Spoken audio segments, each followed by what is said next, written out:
ठीक है। Hello dear students, सो ये जो है CDS 2 मैथमेटिक्स का पेपर है जो आज हुआ है, राइट। और इस पेपर में मैं आपको बताऊं कि जो क्वेश्चंस थे, क्वेश्चंस वर थोड़ा सा लेंदी क्वेश्चंस रहे हैं। तो एक्चुअली क्या होगा कि जो जो छोटे छोटे क्वेश्चंस हैं वो मैं आपको एक्सप्लेन करके बता दूंगा, और जो थोड़े लेंदी क्वेश्चंस हैं उनके लिए मैं क्या करूंगा, मैं आपको अभी आंसर बता देता हूं फिलहाल। और उसके बाद हम लोग डिटेल्ड में एक सेशन करेंगे जिसमें मैं आपको सारे क्वेश्चंस एक्सप्लेन करके दिखाऊंगा। अदरवाइज 100 क्वेश्चंस एक्सप्लेन करने में ये वीडियो बहुत ही लेंदी हो जाएगा। और मुझे पता है आप लोग आज पूरे दिन एग्जाम दे के आए हैं, आप लोग जो है एक्चुअली वैसे भी बहुत थके हुए हैं। इनफैक्ट हम लोग भी सुबह से काम ही कर रहे हैं, राइट। तो कुछ क्वेश्चंस के आंसर्स बताए जाएंगे, कुछ क्वेश्चंस का एक्सप्लेनेशन दिया जाएगा, और कुछ क्वेश्चंस में मैं आपको हिंट भी दे दूंगा कि इसको इस तरह से अटेम्प्ट करिए, ठीक है। तो चलिए आइए ज़रा देखते हैं। तो फर्स्ट क्वेश्चन डेटा इंटरप्रिटेशन का है, राइट। इस पे बेस्ड टोटल 4 क्वेश्चन हैं, ये क्लब्ड क्वेश्चन है, हाँ। और इसमें क्या लिखा हुआ है कि देखिए ज़रा, मैं आपको क्वेश्चन दिखा देता हूँ थोड़ा सा बड़ा करके। क्वेश्चन लिखा हुआ है कि the following pie chart show percentage of different categories A, B, C, D, E, F of employee in a company in the year 2019 and 2020. The total number of employees was 4,000 in 2019 and 5,000 in 2020, right? इसको समझिए ज़रा, 5,000 है 2020 में, यहाँ पे 5,000 है और यहाँ पे 4,000 है, ठीक। ये क्लियर है। इसके बाद क्वेश्चन कह रहा है, फर्स्ट क्वेश्चन लिखा हुआ है there are 2 categories of employ in 2019 whose total strength remain same in 2020। What are these 2 categories, ठीक है। ऐसी कौन सी 2 कैटेगरी हैं जिनमें 2019 एंड 2020 में कैटेगरी मतलब जो है नंबर ऑफ एम्प्लॉयज सेम है, ठीक है। तो देखिए ज़रा, ऑप्शन है सी एंड बी। तो सी एंड बी का अगर आप सम करते हैं तो आता है 10 and 6 विच इज 16, ठीक। ई एंड ए का अगर आप सम करेंगे तो आएगा 27 and 20 विच इज 47, ठीक है। ई एंड एफ, इसका सम अगर आप यहाँ पे करते हैं ई एंड एफ तो ये आपको मिलेगा 45, ठीक है। और सी एंड डी का सम यहाँ पे अगर आप करते हैं तो 25, ठीक है। तो और यहाँ पे सी एंड डी का सम देखिए, सी एंड डी मैं पहले इसलिए चेक कर रहा हूँ क्योंकि लास्ट में लिखा हुआ है, तो ये 25 हुआ और ये 20 हुआ, राइट। तो यहाँ पे सी एंड डी 20% है और यहाँ पे सी एंड डी 25% है, ठीक है। तो देखिए एक बात समझिएगा, 25% of 4,000 is equal to 20% of 5,000, right. 25% of 4,000 कितना होता है 1,000 एंड 20% ऑफ 5,000 कितना होता है ये भी 1,000, राइट। तो ये दोनों जो हैं इक्वल है, ठीक है। क्लियर हुआ। तो इस तरीके से क्वेश्चंस थे, ठीक है। क्वेश्चंस बहुत टफ नहीं है बट एक्चुअली थोड़े से लेंदी हैं कहीं कहीं पे, राइट। तो फर्स्ट क्वेश्चन का आंसर आपका डी है, ठीक है। सेकंड क्वेश्चन पे आइए। सेकंड क्वेश्चन का जो आंसर है उसको थोड़ा सा देखेंगे जरा।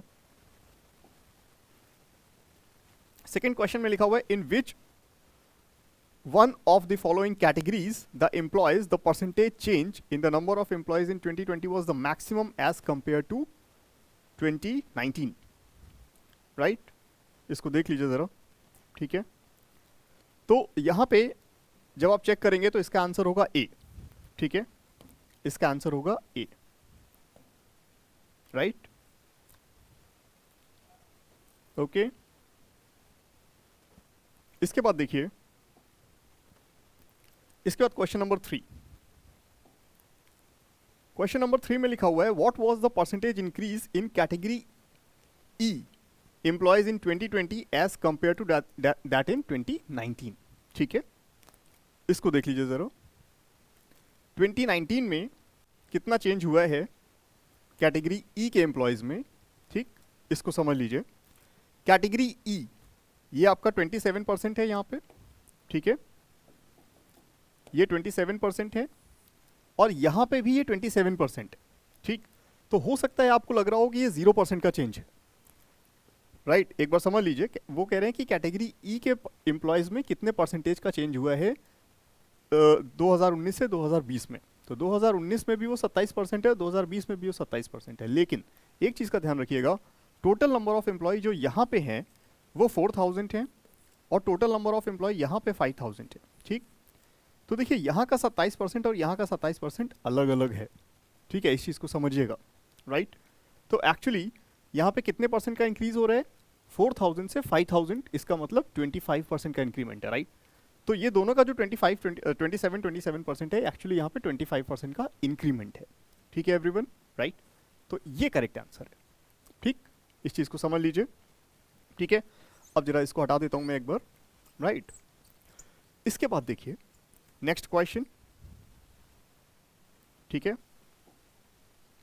नेक्स्ट क्वेश्चन पे जरा आइए, इसको देखिए। नेक्स्ट क्वेश्चन में लिखा हुआ there are two categories of employ, there are two categories of employee whose strength increased by the same percentage in 2020. What are these two categories? ठीक, ऐसी कौन कौन सी दो कैटेगरी है जिनकी स्ट्रेंथ सेम परसेंटेज से इंक्रीज हुई है? ठीक है, तो इसका आंसर आप चेक करेंगे, आपको मिलेगा ए एंड सी। ठीक है, देखिए ए ये 20 से 22 हो रहा है, और ये सी जो है 10 से 11 हो रहा है। आपको बात समझ में आ रही होगी, 20 से 22 एंड 10 से 11। ठीक, तो इसमें इंक्रीमेंट बिल्कुल सेम है। जैसे 20 के लिए जो वैल्यू 22 है वही 10 के लिए 11 है। 10 का डबल 20 एंड 11 का डबल 22। ठीक है, बात समझ रहे हैं? तो एक्चुअली क्या, ये थोड़ा सा स्मार्ट क्वेश्चन है। ऐसा नहीं कि आपको बहुत कैलकुलेट करना है, राइट, बहुत कैलकुलेटिव नहीं है, बट स्मार्टनेस शो करनी है आपको। ठीक है, तो चलिए इस तरीके से ये हुआ। उसके बाद नेक्स्ट जीआई है, इसको देखिएगा जरा। ठीक है, नेक्स्ट जीआई जो है आपका, इसको देख लीजिए। सबसे पहले तो इसमें लिखा हुआ है consider the following for the next 4 items that follow. The following bar chart gives the production of cars by 3 different companies X Y Z in different years. ठीक है, ओके। तो इसमें जो फर्स्ट क्वेश्चन है लिखा हुआ है the percentage increase in the total production of cars from 2014 से 2018। 2014 से 2018 में कितना परसेंटेज इंक्रीमेंट हुआ है? देखिए जरा 2014, इस वैल्यू को देखिए, ये है 300, इसके बाद ये है 200 और ये है 500। 300 200 500, जरा जोड़िए इसको, कितना हुआ? 300 200 500 जोड़ने पे कितना हुआ? 1000। तो 2014 में ये 1000 है। ठीक, उसके बाद बात कर रहे हैं ये 2018 की। 2018 को जरा जोड़िए, ये है 700, ये है आपका 500, 7 5 12 और ये 800, 7 5 12 1200 और 800 2000। ठीक है, तो 1000 से 2000, मुझे बताइए जरा 1000 से 2000 कितना परसेंटेज का इंक्रीज है? 1000 से 2000 आपका पूरा का पूरा 100% का इंक्रीमेंट है। ठीक है, तो 100% का इंक्रीमेंट कौन सा ऑप्शन है? B option. ठीक है, बात समझ गए आप, राइट। तो ये बी ऑप्शन। चलिए अब आगे बढ़ते हैं। इसके बाद देखिए,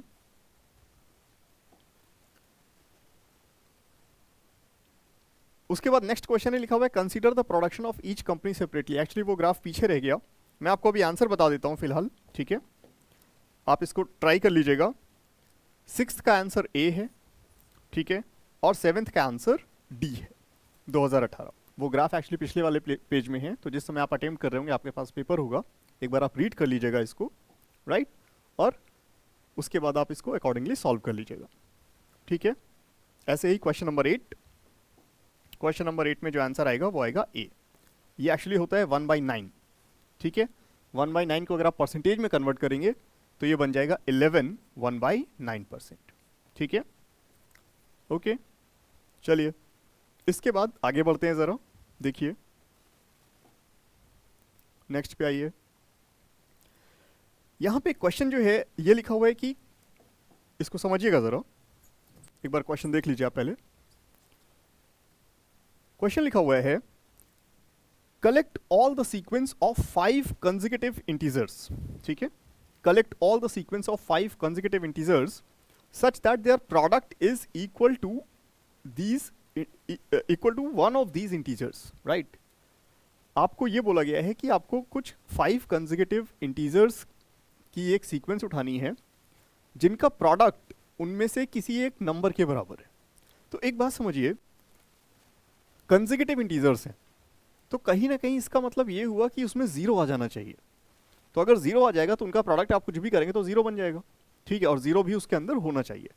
तो 0 को इंक्लूड करते हुए आप जरा सोचिए कि आप कितनी सीक्वेंस बना सकते हैं। तो सबसे पहले तो 5 है ना, 5 नंबर्स हैं, तो 1 2 3 4 5। तो 0 1 2 3 4, एक तो 5 नंबर ये हो गए। तो अगर 5 नंबर आप 0 से आगे, मतलब 4 नंबर 0 से आगे जा सकते हैं, तो 4 नंबर आप 0 से पीछे भी आ सकते हैं। ठीक है, तो एक बार जरा पीछे आ जाइए, ये हो गया -1, -2, -3, -4। ठीक है, अब वो आपसे कह रहे हैं कि आप ऐसे कितने सीक्वेंस बना सकते हैं। ठीक, तो देखिए पहली सीक्वेंस तो यही है, ठीक है, दूसरी तो ये हो जाएगी, तीसरी आपकी ये हो जाएगी, चौथी ये हो जाएगी, और पांचवी आपकी ये हो जाएगी। ठीक, टोटल आप 5 सीक्वेंस बना सकते हैं। आप -4 से स्टार्ट करिए और आप 0 तक मूव करते जाइए, step by step, step by step. बात समझ में आई? इस क्वेश्चन का जस्ट यही एक कैच है कि अगर प्रोडक्ट उसके किसी एक एलिमेंट के बराबर है, तो आप ऐसा क्या प्रोडक्ट कर दें कि उसका एलिमेंट भी, मतलब उसका एक मेंबर भी उसके अंदर हो। तो इसका मतलब प्रोडक्ट आपका 0 अगर हो जाए और उस सीरीज में भी अगर 0 मिल जाए, तो ये कंडीशन फुलफिल हो सकती है। ठीक है, तो एक्चुअली आपको 0 चाहिए उस सीरीज में, तो इसका आंसर क्या होगा? इसका आंसर होगा 5। ठीक है, क्वेश्चन लिखा हुआ है, क्वेश्चन लिखा हुआ है how many such sequence of 5 consecutive integers are possible, right? क्या आंसर होगा? आंसर होगा 5। ठीक है, चलिए उसके बाद लिखा हुआ है what is the arithmetic mean of P and Q. देखिए यहां पे पी क्या है, पी लिखा हुआ है यहां पे जो सबसे मिनिमम नंबर है, और क्यू लिखा हुआ है जो सबसे मैक्सिमम नंबर है। ठीक है, लिखा हुआ है let P be the smallest integer and Q be the largest integer. तो P smallest, Q is the largest. ठीक, तो P है -4, P है -4 और Q है +4। ठीक, तो -4 एंड +4 का अर्थमेटिक मीन क्या होगा? ये होगा 0। ठीक है एवरीवन, ठीक, तो इसका आंसर हो गया 0। What is the arithmetic mean of P and Q? The answer is 0। ठीक है, बात समझ रहे होंगे आप? ठीक है, चलिए अब आगे बढ़ते हैं। नेक्स्ट क्वेश्चन समझिएगा जरा, इसको आप एक बार रीड कर लीजिए। क्वेश्चन लिखा हुआ है if one of the roots of the equation ax square -4ax plus 15 is 3/2, ठीक है, then what is the sum of the squares of the roots. ठीक है, देखिए एक बात समझिए, ये क्वाड्रेटिक इक्वेशन दिया हुआ है आपको। ठीक, क्वाड्रेटिक इक्वेशन के रूट्स का सम दे रखा है क्वेश्चन में, और कहा गया है कि sum of the squares of the roots क्या है। ठीक है, तो एक बात समझिए, यहां पे सबसे पहले तो सम ऑफ रूट्स का फॉर्मूला क्या होता है? सम ऑफ रूट्स का फॉर्मूला होता है -b/a। ठीक है, अगर रूट्स अल्फा एंड बीटा हैं तो सम ऑफ रूट्स का फॉर्मूला होता है -b/a, राइट? अब -b/a अगर आप देखेंगे तो ये है 4a और ये है a और माइनस साइन के साथ, तो माइनस का 4a और एक और minus and divided by a, तो सम ऑफ रूट्स हो गया आपका कितना? सम ऑफ रूट्स हो गया 4। ठीक है, और एक रूट आपको क्वेश्चन में ऑलरेडी दे रखा है, दे रखा है, क्या दे रखा है? 3/2। ठीक है, तो एक रूट अगर आप 3/2 पुट करते हैं और रूट्स का सम, मतलब सम ऑफ रूट्स कितना है? 4 है, तो ऑब्वियसली बाकी दूसरा जो रूट होगा वो 5/2 हो जाएगा। ठीक है, तो एक रूट हुआ 3/2, दूसरा रूट हुआ 5/2। क्वेश्चन में पूछा है क्या? Sum of the square of the roots. ठीक है, तो स्क्वायर कर दीजिए दोनों का और जोड़ दीजिए, तो 9/2 का स्क्वायर हो गया, सॉरी 3/2 का स्क्वायर हो गया 9/4, और इसका स्क्वायर हो गया 25/4, सम हो गया 34/4, ये हो गया 17/2, 17/2। ठीक है, बी ऑप्शन। ठीक है, 17/2 is the correct choice, right? आ रही है बात समझ में? देखिए कुछ कुछ क्वेश्चन बहुत सिंपल है, ठीक है, और कुछ कुछ क्वेश्चन बहुत लेंदी है। ठीक है, तो मैं आपको आगे कई क्वेश्चन ऐसे होंगे जो स्किप करके आपको सीधे आंसर बता दूंगा, आप आराम से उनको अटेम्प्ट करिएगा, और बाकी हम लोग डिटेल में बाद में डिस्कस कर लेंगे। ठीक है, चलिए उसके बाद देखिए, उसके बाद एक क्वेश्चन लिखा हुआ है, इस क्वेश्चन को जरा रीड करिए। नंबर सिस्टम का क्वेश्चन है, लिखा हुआ है a 2 digit number is such that the product of the digits is 8 and if 63 is added to this number the digits interchange their places, right? What is the sum of the digits in the number? कहा यह जा रहा है कि एक 2 digit का number है जिसके डिजिट्स का प्रोडक्ट 8 है, और उसमें अगर 63 ऐड कर दिया जाता है तो उसके डिजिट्स इंटरचेंज हो जाते हैं। ठीक, तो कहा यह जा रहा है कि डिजिट्स के सम कितना होगा ये आपको बताना है। ठीक, तो इसको जरा देखिए ध्यान से। ठीक है, क्वेश्चन को जरा देखिए ध्यान से। एक्चुअली क्या है कि सबसे पहले तो यहां पे एक चीज समझने वाली है कि डिजिट्स का जो डिफरेंस है वो यहां पे 7 होगा, क्योंकि 63 क्या है? 63 9 इंटू 7 है, ठीक। तो ये 7 होगा, तो इसका मतलब यहाँ पे जो नंबर है वो 18 होगा। 18 में अगर आप 63 ऐड करेंगे तो ये 81 बन जाएगा, आप देखिए करके, ठीक। तो कॉम्बिनेशन यहाँ पे 18 एंड 81 है, ठीक। कहा क्या जा रहा है, क्वेश्चन में क्या पूछा गया, what is the sum of the digits in the number. तो 18 अगर नंबर है तो सम ऑफ डिजिट्स कितना है, 1 plus 8। 1 plus 8 is what, 1 plus 8 is 9, ठीक है। D option is the right choice, ठीक है। चलिए अब आगे बढ़ते हैं। Okay, next question. Next question देखिए, ये भी एक सिंपल सा क्वेश्चन है, ठीक है। अगर आपको कॉन्सेप्ट पता है तो ये क्वेश्चन आपके लिए बहुत सिंपल होगा। कॉन्सेप्ट ये है, लिखा हुआ है a motor boat has speed 30 kilometre per hour in still water, it goes 60 kilometre down stream and comes back in 9/2 hours, मतलब 4.5 आवर्स, ठीक है। एक मोटर बोट की स्पीड स्टिल वाटर में 30 किलोमीटर पर आवर है, ये 60 किलोमीटर अप स्ट्रीम गई और 60 किलोमीटर वापस आई, तो मतलब डाउन स्ट्रीम हो गया होगा, ठीक है। और उसके बाद लिखा हुआ है कि what is the speed of the stream. तो सबसे पहले ना आप इसको ऑप्शन से ट्राई करिए, मैं आपको बताता हूँ, इसको ऑप्शन से ट्राई करिए और सबसे इजी ऑप्शन पहले उठाया करिए। जैसे यहाँ पे 30 है तो यहाँ पे आप 10 लीजिए, क्योंकि इसका कैलकुलेशन सिंपल होगा, ठीक है। तो देखिए ये 60/30 प्लस 10, जिस समय ये इसके अपोजिट में जा रही होगी और जिस समय इसके सपोर्ट में जा रही होगी तो ये 30 माइनस 10, मतलब जिस समय साथ में जा रही होगी 30 प्लस 10, जिस समय अपोजिट आ रही होगी 30 माइनस 10, ठीक है। टाइम देख लीजिए कितना लग रहा है, तो 60/40 प्लस 60/20, ठीक है। तो ये हो गया कितना टाइम, 1.5 आवर्स, और ये हो गया 3 आवर्स, तो ये मिला के 4.5 आवर्स हो गया, ठीक है, राइट। तो सबसे पहले इजी ऑप्शन उठाइए, ठीक। सबसे पहले आप 10 उठाइए, 10 अगर नहीं मैच करता तो फिर 5 उठाइए, ठीक। इजी ऑप्शंस जो आपकी कैलकुलेशन को इजी करें, ठीक है, इस तरीके से, राइट। ओके, उसके बाद क्वेश्चन नंबर 14। क्वेश्चन नंबर 14 की अगर मैं बात करता हूं तो यहां पे लिखा हुआ है the present age of the father is equal to the sum of the age of his 4 sons, ठीक है। After 10 years the sum of the ages of the children will be 1.6 times the age of their father. What is the present age of the father? देखिए इसको भी मैं आपको यही suggest करूंगा कि आप प्लीज इसको ऑप्शन से कर दीजिए, ठीक है। पूरा क्वेश्चन करने की जरूरत नहीं है, ठीक है, क्योंकि ऑप्शन से आप करेंगे आपका क्वेश्चन जल्दी सॉल्व होगा। अगर आप कंप्लीट सॉल्व करने की कोशिश करेंगे तो आपको बहुत टाइम लगेगा, ठीक है। तो देखिए सबसे पहले इजी ऑप्शन है 40, ठीक है। तो फादर की एज आप 40 ईयर्स अज्यूम कर लीजिए, सबसे इजी ऑप्शन। अब अगर फादर की एज 40 है, ठीक है, तो चिल्ड्रन की जो एज है, उनका 4 चिल्ड्रन है, उनकी एजेस का सम 40 है, तो थोड़ी देर के लिए आप बेस्ट केस अज्यूम कर लीजिए कि उनकी सबकी एज 10 ईयर्स है। अज्यूम कर लीजिए ऐसे ही बेस्ट केस अज्यूम कर लीजिए कि सबकी एज 10 ईयर्स है, ठीक है। अब क्या लिखा हुआ है, अब लिखा हुआ है आफ्टर 10 ईयर्स, तो आज से 10 साल के बाद ये कितना हो जाएगा, आज से 10 साल के बाद फादर हो जाएंगे 50 के, और ये सारे जो बच्चे हैं ये हो जाएंगे 20 के, ठीक। तो अब देखिए, तो 20 प्लस 20 प्लस 20 प्लस 20 ये कितना हो गया, 80 हो गया। और 80 और 50 में क्या रिलेशन है, ये इसका 1.6 टाइम्स है, ठीक है। 16 इंटू 5 16 पंचे 80 होता है, ये आप लोग जानते ही हैं, ठीक है। तो ये इसका 1.6 टाइम्स है। क्लियर हो गया, राइट।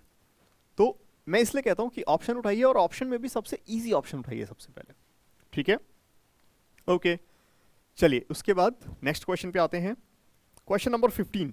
क्वेश्चन नंबर 15 में जरा ध्यान रखिएगा, यहां पे लिखा हुआ है the sum of the numerator and denominator of a fraction is 10। The sum of the numerator and denominator of a fraction is 10, ठीक है। And if numerator is increased by 10 and denominator is decreased by 1, ठीक है, the fraction becomes 1। Then what is the difference between the numerator and denominator. देखिए एक बात समझिए, सबसे पहले तो सम अगर 10 है तो क्या क्या हो सकता है, 5 प्लस 5, ठीक है, 6 प्लस 4, 7 प्लस 3, ठीक है, या फिर 8 प्लस 2 और 9 प्लस 1, ठीक, कुछ ऐसा बन सकता है कॉम्बिनेशन। हाँ, लिखा हुआ है कि अगर आप डिनोमिनेटर में उसको डिक्रीज कर दें 1 से, या न्यूमरेटर को 3 बढ़ा दें, ठीक है, तो इसका मतलब ये हुआ कि ये 3 और 7 होना चाहिए, क्योंकि अगर 3 और 7 में आप इसमें 3 ऐड करेंगे तो ये 6 बन जाएगा, और इसमें 1 घटाएंगे तो फिर से ये 6 बन जाएगा, और इसकी वैल्यू 1 हो जाएगी। ठीक, तो इसका मतलब यहाँ पे 3/7 वाला कॉम्बिनेशन होगा। ठीक है, तो अगर 3/7 आप लेते हैं, अब क्वेश्चन क्या कह रहा है, अगर 3/7 आपका फ्रैक्शन है तो क्वेश्चन क्या कह रहा है, लिखा हुआ है what is the difference between the numerator and denominator. तो 3 एंड 7 का क्या डिफरेंस है, डिफरेंस इज 4। ठीक है, राइट, आपका option, correct option is C. ठीक है, आ गया, क्लियर है? ओके, चलिए जरा अब आगे बढ़ते हैं। उसके बाद देखिए एवरीवन, नेक्स्ट क्वेश्चन है, if the system of equations 7x plus ky is equal to 27 and kx plus 7y is equal to 19 have unique solution। Unique solution की कंडीशन फ्रेंड्स आपको पता है होती है a1 by a2 is not equal to b1 by b2। ठीक है, ये condition अगर आप पुट करेंगे तो यहां पे आ जाएगा k is not equal to 7। ठीक है, 16th का A answer will be the correct choice. ठीक है, ओके, इसके बाद नेक्स्ट क्वेश्चन पे आइए जरा, क्वेश्चन नंबर 17। ठीक है, क्वेश्चन नंबर 17, क्वेश्चन नंबर 17 में कहा यह जा रहा है a sum of money compounded annually doubles itself in 5 years, in how many years it will become 4 times of itself. ठीक है, तो एक बात बताइए, अगर P है, P कोई प्रिंसिपल है और ये 2P हो रहा है 5 years में, तो ऑब्वियसली अगले 5 years में कितना हो जाएगा, ये 2P का 4P हो जाएगा, इसका भी डबल हो जाएगा। ठीक, तो ये 10 years में टोटल P का 4P हो गया। ठीक है, तो P से 4P ये कितनी दिन में हुआ, ये 10 years में हुआ। ठीक है, क्वेश्चन में ये लिखा है ना 4 times ऑफ इटसेल्फ। ठीक है, तो 4 times कितने दिनों में होगा, ये होगा 10 years में। ठीक है, अच्छा, नेक्स्ट क्वेश्चन, नेक्स्ट में लिखा हुआ है between 3 and 4 both hands will कंसाइड। ठीक है, दोनों हैंड कंसाइड करेंगे, तो अगर कंसाइड करेंगे तो आपको मैं बता दूं, ये 3 180/11 इसमें कंसाइड करते हैं। ठीक है, तो अब देखिए ये जो है, इसको अगर मैं मिनट में कन्वर्ट कर दूं, ठीक है, इसको अगर मैं मिनट में कन्वर्ट कर दूं तो ये एक्चुअली बनेगा 17 नहीं 16। ठीक है, 16 एक्चुअली ये 180/7 की वैल्यू आ जाएगी 16 4/11। ठीक है, कुछ इस तरीके से, तो ये 16 और 17 मिनट के बीच में है कोई टाइम। ठीक है, तो आपका करेक्ट आंसर है बी। ठीक है, 16 से 17 मिनट। ठीक है, ओके, इसके बाद देखिए क्वेश्चन नंबर 19 जो है ना फ्रेंड्स, लिखा हुआ है, क्वेश्चन नंबर 19 में थोड़ा सा मुझे डाउट है, लिखा हुआ है Sheela can stitch a suit in 2 days while Meena can stitch a suit in 1.5 days। ठीक है, how many days will both take stitching 30 suits, right. ये क्वेश्चन थोड़ा सा मुझे डाउट लग रहा है, लेकिन इसलिए जो है मैं इसको एक्चुअली अभी छोड़ देता हूँ। ठीक है, ये मैंने सॉल्व नहीं कर पाया हूँ, मतलब मैंने क्या सॉल्व नहीं किया, एक्चुअली कुछ इस क्वेश्चन में थोड़ा सा प्रॉब्लम है, तो इसलिए मैं इसको अभी नहीं सॉल्व कर रहा हूँ आपके लिए, राइट। गलत आंसर देने से कोई फ़ायदा नहीं है। ठीक है, तो चलिए इसके बाद नेक्स्ट क्वेश्चन पे आते हैं। देखिए ज़रा, नेक्स्ट पे आइए, क्वेश्चन नंबर 20 जो है उसका आंसर डी है फ्रेंड्स। ठीक है, वो पिछली स्लाइड में रह गया, क्वेश्चन नंबर 20 उसका आंसर डी है। क्वेश्चन नंबर 21 इसका आंसर ए है। ठीक है, उसके बाद क्वेश्चन नंबर 22 उसका आंसर सी है। ठीक है, इसके बाद आइए क्वेश्चन नंबर 23 पे, ये मैं आपको करके दिखा देता हूं। ठीक, 22 का आंसर सी है, 21 का आंसर ए है, और 20 जो पीछे रह गया उसका आंसर डी है। ठीक है, इसके बाद 23 में देखिए, 23 क्वेश्चन लिखा हुआ है, a person bought a chair and a table for rupees 750. He sold the chair at a gain of 5% and the table at a gain of 20%. He gained 16% on the whole. What is the original cost of the table? देखिए ये जो question है ना, ये question allegation, mixtures and allegation को belong करता है। ठीक है, a person bought a chair and a table for rupees 750. He sold the chair at a gain of 5%. Chair at a gain of 5% and table at a gain of 20%. And overall there is 16%। ठीक है, 16% का gain, सो ये हो गया 4 और ये हो गया 11। ठीक, तो इनकी जो कॉस्ट है वो 4:11 के प्राइस में है। ठीक है, और दोनों की मिला के जो कॉस्ट आई है वो कितनी आई है, 750 रुपीज़। ठीक है, तो 750 को 4:11 में आप ब्रेक कर दीजिए, तो ये कितना हो जाएगा 200 और ये हो जाएगा 550। ठीक है, रेशियो में डिवीजन आपको आता है 200 एंड 550, राइट। तो करेक्ट आंसर इज व्हाट, क्या पूछा है, original cost of the table, तो टेबल इज 550, सी ऑप्शन। ठीक है, क्लियर, ओके। चलिए उसके बाद हम आगे बढ़ते हैं।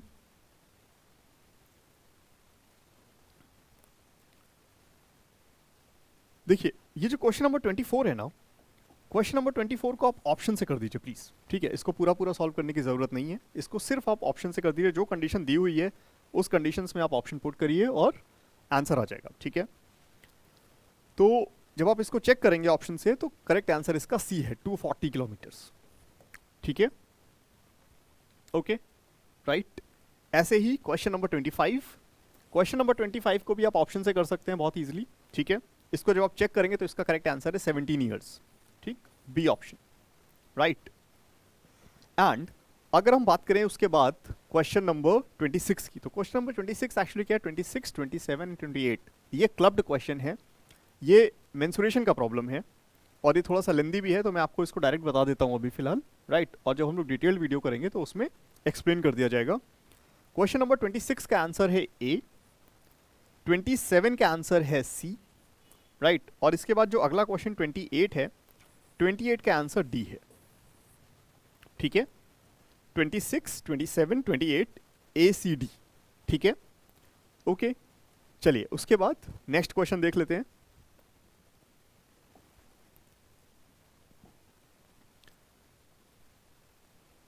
और नेक्स्ट क्वेश्चन अगेन आपका मेंसुरेशन के क्लब्ड क्वेश्चन है 29 एंड 30। ठीक है, ये भी थोड़े से लेंदी क्वेश्चन है, तो मैं अभी एज ऑफ नाउ आपको आंसर बता देता हूँ। 29 का करेक्ट आंसर ए है एंड 30 का जो करेक्ट आंसर है वो डी है। ठीक है, राइट, ऑल राइट। बाकी डिटेल्ड एक्सप्लेनेशन हम लोग अपनी वेबसाइट पे भी डालेंगे, आप वहाँ से भी चेक कर सकते हैं। ठीक है, चलिए नेक्स्ट पे आते हैं। अगेन ये हमारे कुछ क्लब्ड क्वेश्चंस हैं। ठीक है, क्वेश्चन नंबर 31, 32 एंड 33। 31 का करेक्ट आंसर जो है हमारा सी है, 12 सेंटीमीटर। 31, 32 का करेक्ट आंसर हमारा डी है, राइट। एंड 33 का करेक्ट आंसर हमारा सी है। ठीक है, राइट। उसके बाद अगेन हमारे पास कुछ क्लब्ड क्वेश्चन है, 34 एंड 35। 34 का करेक्ट आंसर है बी। ठीक है, एंड 35 का करेक्ट आंसर डी है, मैं आपको दिखा देता हूं। ठीक है, 35 का करेक्ट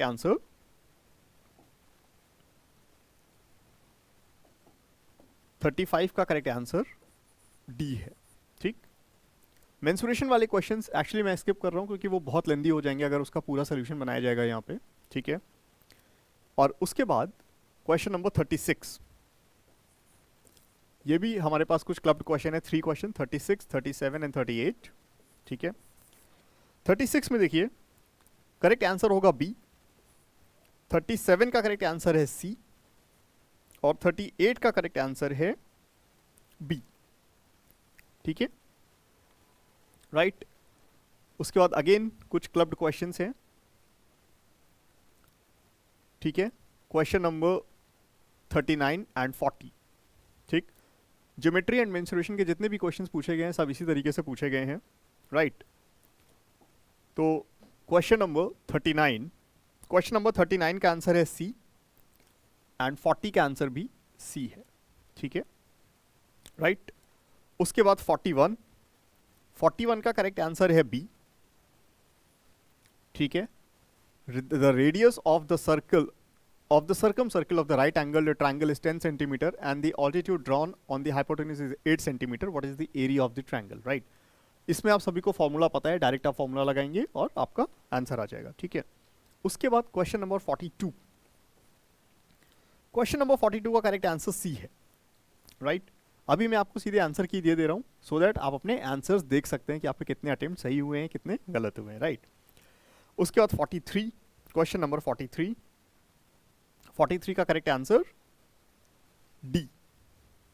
ठीक है, 43 का करेक्ट आंसर डी है, राइट, ओके। चलिए नेक्स्ट पे आते हैं, क्वेश्चन नंबर 44। देखिए क्वेश्चन नंबर 44, चलिए ठीक है, कुछ क्वेश्चंस हम कर भी देते हैं, नहीं तो आपको लगेगा कि सारे क्वेश्चंस हम लोग स्किप कर रहे हैं। देखिए क्वेश्चन नंबर 44 में क्या है जरा समझ लीजिए एक बार। क्वेश्चन नंबर 44 में लिखा हुआ है the area of the rhombus is 336 centimetre square if the length of one of its diagonal is 48, then what is the parameter of the rhombus, perimeter of the rhombus. ठीक है, rhombus का area क्या होता है, half d1 d2। ठीक है, half d1 d2 मतलब half into first diagonal into second diagonal. ठीक है, तो हाफ d1 d2, तो एरिया दे रखा है 336। ठीक है, एंड हाफ d1, एक डायगोनल दे रखा है 48 और दूसरा डायगोनल हमें पता नहीं। ठीक है, ओके, तो जब आप इसको कैलकुलेट करेंगे तो ये पूरा आ जाएगा 14। ठीक है, तो d2 आ गया आपका 14। ठीक, अब देखिए जब आप रोम्बस बनाएंगे, इसको समझ लीजिए, जब आप रोम्बस बनाएंगे इस तरीके का, ठीक, तो ये कुछ ऐसा रोम्बस बनेगा।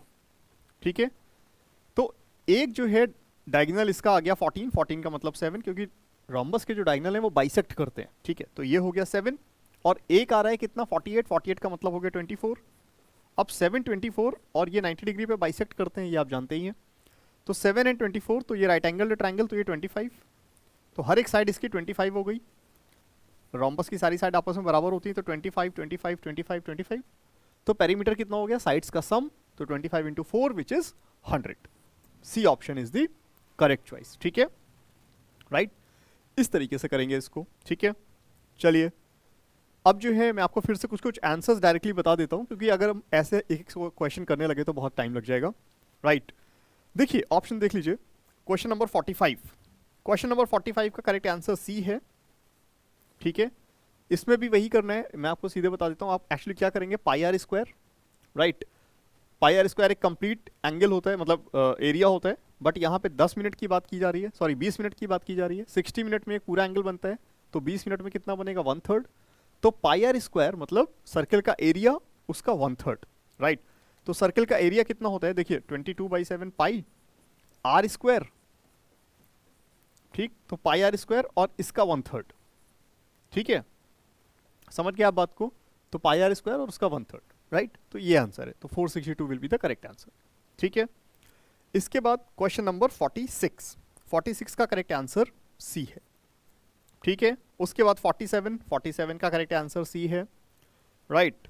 48, 48 का करेक्ट आंसर डी है। ठीक है, 49, 49 का करेक्ट आंसर ए है।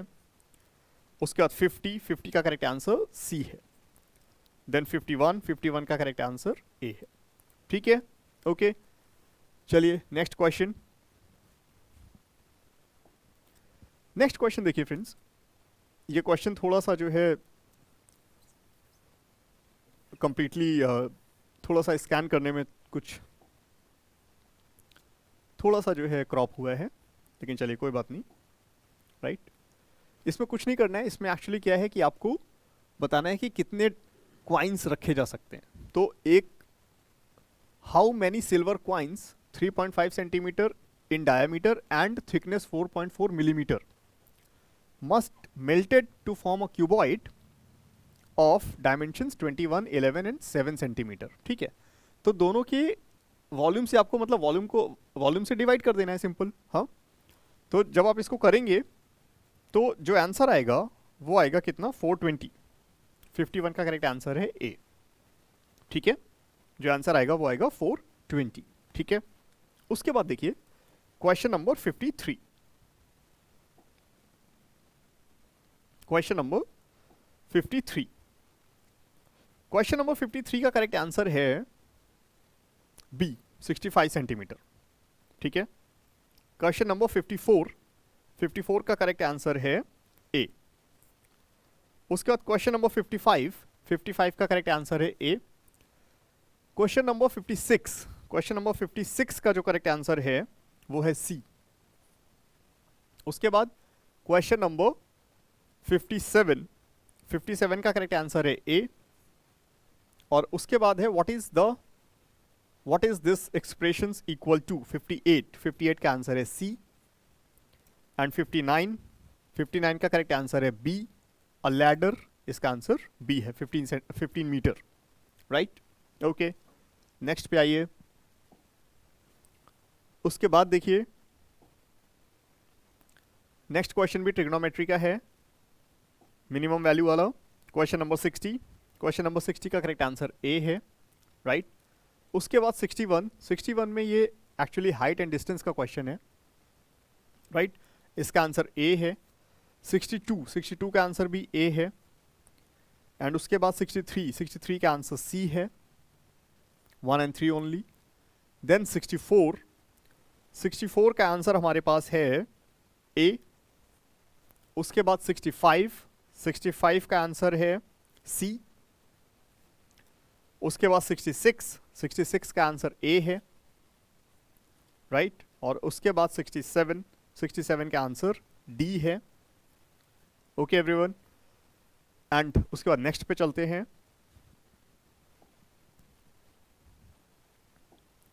देखिए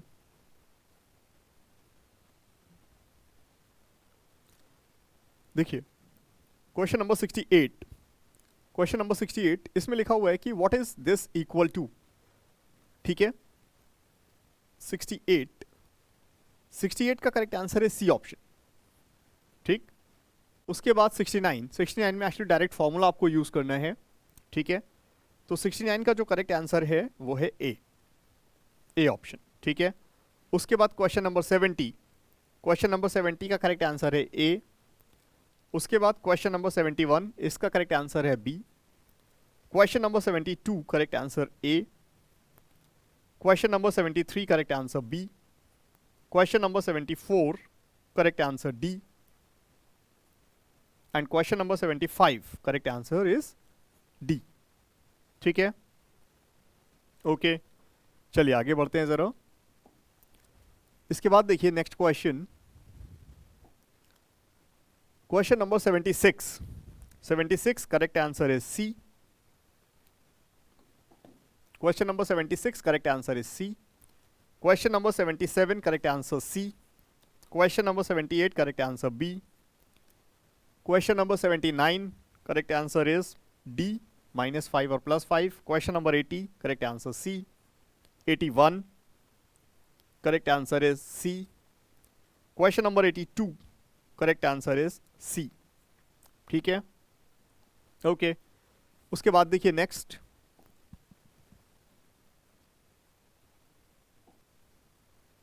question number 83। Question number 83 correct answer B है। Question number 84 correct answer C है। Question number 85 correct answer A है, ठीक है। Question number 86 correct answer D है। इसमें आपको मल्टीप्लाई करके भी आप चेक कर लेंगे तो आंसर आ जाएगा, ठीक है। उसके बाद 87 में लिखा हुआ है which of the following is a factor of the polynomial. इसमें कुछ नहीं करना है, यहाँ पे x इक्वल टू -14 बन जाएगा, x equal to 14, x equal to 6, x equal to 7। तो आप इनको पुट करके देख लीजिए। यहाँ पे आप x इक्वल टू 7 पुट करिएगा तो ये आपका 0 हो जाएगा, राइट। तो यहाँ पे D option is the correct choice, ठीक है। उसके बाद लिखा हुआ है what is the square root of this, ठीक है। तो देखिए ये जो फंक्शन है ना, ये एक्चुअली क्या है, ये a² + b² - 2ab, मतलब a - b to the perfect square, ये ऐसे कुछ बनेगा, ठीक है। तो अब a² + b² से 23 आपका जनरेट हो रहा है, ठीक है। तो ऑप्शन में आप देख लीजिए कि a² + b² करने से 23 कहाँ पे आ रहा है। तो सी ऑप्शन में देखिए ये √3 है, तो √3 का स्क्वायर 3 हुआ, और 2 का स्क्वायर 4, और √5 का स्क्वायर 5। तो 4 × 5 20, 20 + 3 23, ठीक। तो C option is the correct choice. उसके बाद क्वेश्चन नंबर 89 लिखा हुआ है कि what is the reminder after dividing the number 37 to the power 1000 by 9। तो 37 is what, 36 + 1, 36 + 1 to the power 1000 divided by 9, तो ये हो गया 1, ठीक।